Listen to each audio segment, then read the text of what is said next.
నమస్తే. Welcome to hit TV. ఈ రోజు మనతో పాటు కిరణ్ శర్మ గురువు గారు ఉన్నారు. వారితో మాట్లాడి అనేక విషయాలు తెలుసుకునే ప్రయత్నం చేద్దాం. నమస్తే గురుగారు. నమస్తే. అఖండ ఐశ్వర్యమస్తు. గురుగారు, ఇప్పుడు చాలా మంది మొక్కులు మొక్కేస్తారు కానీ అవి తీర్చరు. సో అలా మొక్కులు మొక్కి తీర్చకపోతే ఏమవుతుంది అంటారు? ప్రమాదం అవుతుంది. ప్రామిస్ చేసిన తర్వాత ఒక వ్యక్తి ఆశ ఉంటాడుగా. ఇప్పుడు మీరైనా సరే ఒక వ్యక్తికి సహాయం చేస్తాను చేయకపోవడం వల్ల ఆశనే ఉంటుందిగా. అంటే భగవంతునికి ఆశ ఉంటుంది కాదు, భగవంతునికి నీ విద్యుక్త ధర్మం. నువ్వు అన్నావు కదా, దాన్ని తీర్చుకునే కెపాసిటీ ఉందా? అందుకనే శక్తి లేకుండా శక్తి ఉన్నది పరిశీలన చేసుకొని మొక్కులు మొక్కే ప్రయత్నం చేయాలి. నేను 100 కోట్లు ఇస్తా స్వామివారికి అని మొక్కు ఎలా ఇస్తాను? 100 కోట్లు సింపుల్ గా పేపర్ తీసుకెళ్లి 100 కోట్లు అని రాసి హౌండులు వేసేయాల్సిందే తప్ప అలా ఇప్పుడు కూడా మొక్కకూడదు. మన శరీర తత్వాన్ని, మన ధర్మాన్ని, మన కుటుంబ వ్యక్తిగత విషయాలను తెలుసుకుంటూ అందరి సమాలోచన చేసి మొక్కులు మొక్కాలి.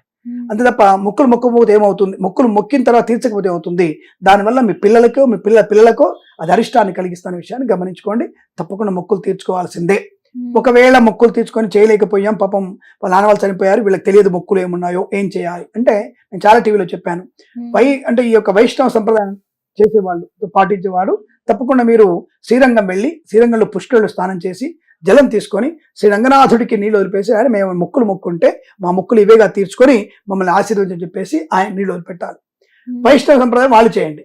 శైవ సంప్రదాయం ఉంటే హాయిగా శ్రీశైలం వెళ్ళండి, పాతాళగంగ వెళ్ళండి, నిండా మునుగండి, కొద్దులు నీళ్ళు తీసుకోండి. పరమేశ్వర, మేము మా వాళ్ళు ఎవరైనా మొక్కులు మొక్కుంటే దాని మొక్కలు మాకు తెలియదు కాబట్టి తీర్చలేకపోతున్నాం కాబట్టి ఈ నీళ్ళనే మీకు మొక్కులుగా అర్పణించని చెప్పేసి ఆయనకు అర్పణ చేయండి.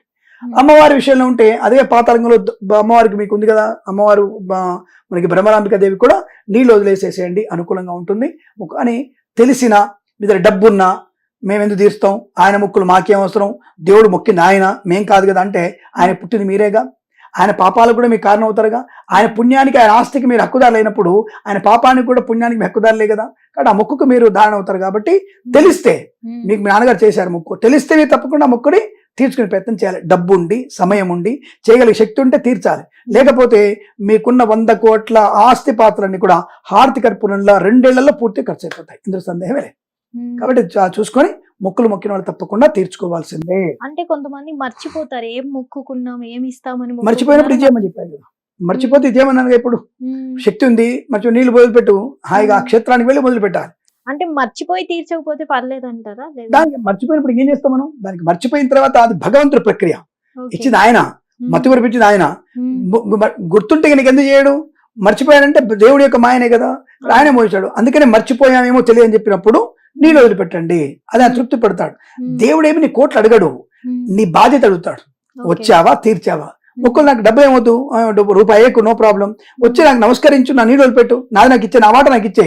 ఎలా ఇచ్చారు స్వామి? నువ్వు మాట ఇచ్చావుగా, మాట ఇచ్చిపోయి ఇక్కడ వచ్చి స్వామి దగ్గరికి వచ్చాను, నీకు నేను మొక్కలు నీకు ఇచ్చేసాను, అయిపోయింది అని దండం పెట్టు. లేకపోతే ఉంటే నాకు ఇవ్వు. ఆ ఉంటే ఆయన ఏం చేసుకుంటాడు? నీలాంటి వాళ్ళకి 100 మంది ఖర్చు పెడతాడు. దాన్ని భగవంతుడు ఏది తీసుకోడు, ఆయనకు అక్కర్లేదు కూడా. అంటే క్షేత్రాల దగ్గరకు వెళ్ళి చేయలేకపోయిన వాళ్ళు ఇక్కడే ఉండి చేద్దాం ఏదో ఒకటి గుర్తుపెట్టుకోండి, క్షేత్రానికి వెళ్ళి ఈ మొక్కులు తీర్చుకోవాలి. ఏది నువ్వు నీళ్లు వేసినట్టు. నేనంటే కొంతమంది ఇప్పుడు మా తాతగారు మొక్కారు, నాకు గుర్తుంది ఆ విషయం. దేవాలయానికి వచ్చేసి నా బంగారం ఇస్తాను మొక్కులు అన్నావు, రైట్. ఇక్కడ ఈశ్వరుని ఇక్కడే నీ పక్కన పాపం వెంకటేశ్వర దేవాలయం కడుతున్నారు. ఈ బంగారాన్ని కరిగించి అది అమ్మి డబ్బులు వస్తాయి కదా, ఆ డబ్బులతో సిమెంట్ బ్యాగులు, సిమెంట్ ఇసుక, రాళ్ళు, ఇటుకలు కొనేసి ఆ దేవాలయానికి ఇచ్చేసాయి.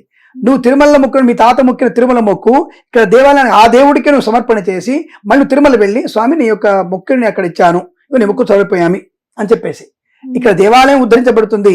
నీ తాతను గుర్తుపెట్టుకుంటారు వీళ్ళు. 10 మందికి నీడ ఇచ్చిన వాడు అవుతావు, 10 మందికి మేలు చేసిన వాడు అవుతావు, సనాతన ధర్మాన్ని గొప్ప చేసిన వాడు అవుతావు. కాబట్టి హ్యాపీగా ఆ మొక్కు తీరినట్టే అవుతుంది. ఇక్కడ మొక్కు డబ్బులు ఖర్చు పెట్టేసి తిరుమలకి వెళ్ళి ఇగో నీ డబ్బును అక్కడ మంచి వినియోగించాను ఆయన నీకు అర్పణం. చాలా ఏమన్నా ఆయన ఆయనకే వచ్చింది కదా, ఇక్కడ ఆయనే కదా చేయొచ్చు. ప్రజెస్ కూడా మనకు నష్టమేం లేదు. కానీ నీళ్ళు వదిలిపెట్టి అక్కడే వదిలిపెట్టాలి మనం ఖచ్చితంగా, అది ఖచ్చితంగా చేయాల్సిన పని. ఇప్పుడు తెలిసి తెలియని పిల్లలు మొక్కుకుంటూ ఉంటారు, నాకు చిన్న చిన్న వాటికి మొక్కుకుంటారు ఇది కావాలి అని, కానీ వేరేది వచ్చేసరికి వేరేది కావాలని మొక్కుకుంటారు. అవి కూడా వర్తించేవారు అంటే దాన్ని విచక్షణ జ్ఞానంతో మొక్కులు అంటారు. విచక్షణ జ్ఞానంతో చేసిన మొక్కులకే అర్హత ఉంటుంది. 10 ఏళ్ల పిల్లలు, 11 ఏళ్ల పిల్లలు మొక్కిన దానికి అర్హత. ఎప్పుడైతే వానికి స్వయం కృషి, తనకు తాను తెలిసిందో, నేను నా ధర్మం ఇది అని తెలిసిందో, బాధ్యత తెలిసిందో, వాళ్ళు మొక్కిన దానికే బలం తప్ప 10 ఏళ్లకు 11 ఏళ్ల పిల్లలు 13 ఏళ్ల పిల్లలు మొక్కినటువంటి మొక్కులకు కాదు. అఫ్ కోర్స్ ఇవాళ రేపు తెలుగులో అనుకోండి 13 ఏళ్ల అబ్బాయి 14 ఏళ్ల అమ్మాయి లేచిపోతున్నారు ఈ మధ్య. ఆ తండ్రిదండ్రుల పెంపకం ఎలా ఉందో, తుక్కు కూడా వచ్చి రూమ్ కూడా ఎత్తుకుతున్నారు. ఇంకో రోజులు పోతే ఇంక ఏ సినిమాలకు వెళ్తారో తెలియదు. ఎందుకంటే ఒకప్పటి నాకు చిత్ర సినిమా గుర్తొచ్చింది. అంటే మన డైరెక్టర్ నింది తప్పుగా మాట్లాడలేదు. ఆ చిత్రం సినిమాలో కూడా గర్భం వచ్చినటువంటి వాళ్ళు స్కూల్కి వస్తారు. అలా కూడా వీళ్ళు కూడా స్కూల్కి వెళ్దాం అనుకున్నారు. గర్భం తెచ్చుకుని స్కూల్కి వెళ్దాం అనుకున్నారేమో మరి, నాకు అర్థం కాలేదు. అంటే ఎక్కడ దిగజారిపోయాం మనం. మా తల్లిదండ్రుల పెంపకం ఎలా ఉంది, ఉపాధ్యాయుల యొక్క టీచర్ చేసేటువంటి పని ఎలా ఉంది, ఇవన్నీ అవే పాపకర్మలు. ఇవన్నీ కూడా మనం చేసే పాపకర్మల ఫలితం ఇవన్నీ. వాళ్ళ కనీసం ఒక శారీరక అవయవాలు కూడా పెరిగి ఉండవు నాకు తెలిసి 13 ఏళ్ళకి. వాడికి కనీసం నేనేం చేస్తా తెలియనటువంటి ఒక నిస్సహాయ స్థితిలో వాడు దొంగతనం కూడా చేసేసాడు. పిల్లగాడు దొంగ అయిపోయాడు, లేచిపోవడానికి నేరస్తుడైపోయాడు. ఒక దగ్గరకు వచ్చేసి గూడు తీసుకోవడానికి, రెంట్కి తీసుకోవడానికి ప్లాన్ చేశారంటే ఎంత దిగజారిపోయినామో ఆలోచించండి. సో ఇవన్నీ కూడా కొంత మనసు బాధ కనిపిస్తుంది. ఇలాంటి వాళ్ళు చేసే పనులు మంచిగా అంటే పోలీసులకు వెళ్తే చిన్నపిల్లలయ్యా వదిలిపెట్టాను అంటారు వాళ్ళు. కానీ వాళ్ళకి అప్పుడే విషవృక్షం మొలిచిందంటే అది మహా విషవృక్షంపై నీ పిల్లలు ఏమైపోతారు, ఆ పిల్లలు ఏమైపోతారు నాకు అర్థం కానటువంటి అగమ్య గోచరం. అందుకే భగవంతుడు నిరంతరం మనం ప్రార్థన చేస్తున్నట్టయితే ఇటువంటి మొక్కులు తీసుకోకపోతే ఇలా అవుతాయి కూడా.